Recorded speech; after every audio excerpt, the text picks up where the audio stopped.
guys, welcome back. This is not an astrology update, it is a life update, but there is some crazy stuff going on in the sky right now. Big changes for pretty much everybody in America or on the planet right now.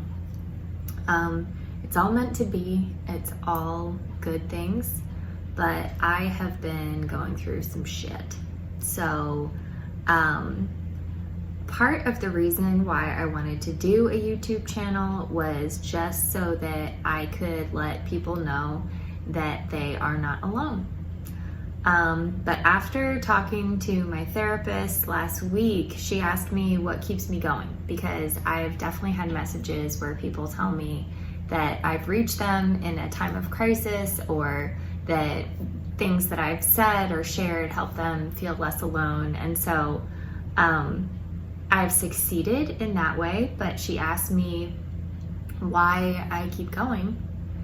And the reason is because this is my processing platform. I feel like I have lived probably 12 lives by now.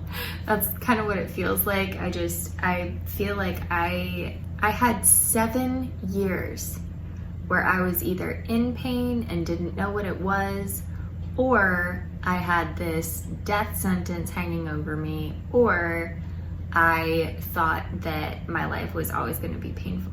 That is a long time to develop a personality, develop worldviews, develop opinions on things, and a lot of those things that I have from that period are not typical of a 30-year-old single mom. One thing I've noticed recently is that when moms are talking about kids, I kind of get a little bored. When women are talking about food or recipes, I also get a little bored.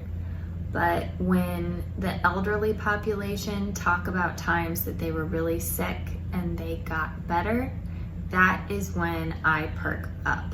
It's interesting to me. It's something that I have a lot in common with, but it's not always appropriate to talk about just to anyone. My brother and my boyfriend are champs at letting me talk their ears off about my experiences.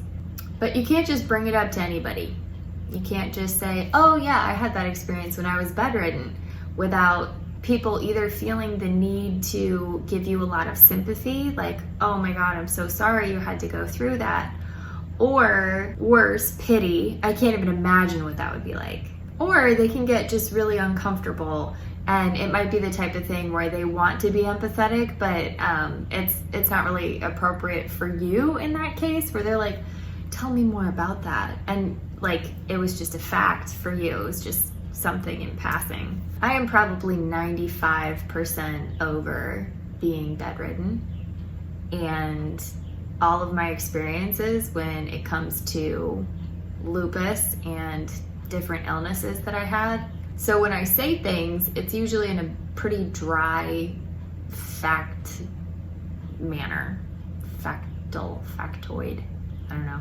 But it's not always appropriate, because it does make people uncomfortable. People don't like disability as a general rule, and they don't like talking about sickness and stuff like that. So when you say something like, oh yeah, that happened to me when I was pregnant with my son. However, almost immediately after that, I went into preterm labor at like 30 weeks. So that was my experience with it. You know, people will be like, or they'll, do the like, look away. Like, I don't know how to respond to this, so I'm just gonna look down. Like, it's really hard to like put that on somebody. And for me, I don't mean to put it on anybody. It's just part of my life. Like, it's just part of me. So I'm, other people are like, oh yeah, I had a ham sandwich for lunch. And I'm like, oh yeah, I was bedridden for a while. So YouTube allows me the opportunity and the space to talk about it as much as I want to. And nobody is a captive audience. You are choosing to watch these videos if you want to. And I don't have to deal with anybody's real-time reaction, which is very nice, because I always feel uncomfortable and weird, whenever I say things that just like make people uncomfortable. I don't know. I always want to make people feel comfortable, and then when I say something and it's like clearly goes over like a lead balloon, like I don't love that. But part of the issue of having a YouTube channel and having a space where I could talk about stuff is that sometimes things come up in real time that I need to talk about, but I'm not ready to talk about it. Probably the next video I do will be another depression update, bullet points, because that's another video, so stay tuned. Basically, my antidepressants stopped working. It was like I just hit a couple of life bumps and I crawled into a hole that I could not get back out of. So we switched some stuff up. I'm hopeful it will be better soon.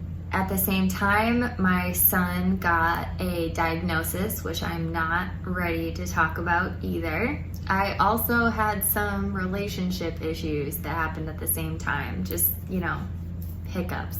As well as having just moved 5 states away, and I'm still trying to recover financially, emotionally, mentally. I'm trying to land, and I don't feel like I've landed yet. I've completed every list I ever made, but I'm still trying to get my feet under myself. I still don't have a rheumatologist, and that stresses me out. I was supposed to get labs done 2 months ago, and I don't have a rheumatologist, and we're so close. Like, I've had a referral in from my primary care doctor here and also from my rheumatologist up in Indiana, and I still have not gotten a call back about an appointment for a rheumatologist down here. So this is me right now. This is what lupus looks like. This is what being a single mom looks like, and what being in remission looks like. I also have this thing where I get really bad seasonal depression in the summer. I don't know why. It's mostly June, July, and August that I have trouble. Once the weather starts getting cooler, that's when I start waking back up. This year it's been rough though. So, in the spirit of not being alone, if y'all are feeling it too, we're in it together. I'm right there with you. And it's all gonna turn around. It always does. Sometimes everything works out just right, and other times you can't really see how it's all gonna work out yet. But it always does, eventually. I'm in a place now where I can say I regret no part of my illness journey. I don't regret thinking that it was Lyme's disease for so long. I don't regret all the different diets I tried that made me worse. I don't even regret the psychosis, and that was probably the toughest part of the whole thing. So I'm not gonna regret this summer either, even if it's a really tough one. And I know, astrologically, like, it is not just me that is experiencing toughness. So if you're experiencing it too, hang in there, do what you gotta do. Talk to somebody, talk to your doctor, just do what you gotta do to get through it. Except drink. Don't drink yourself to death. I don't want you to watch this video and be like, oh, she's, Well, y'all, I'm gonna head out. I love you and I'm rooting for you. Talk to you later.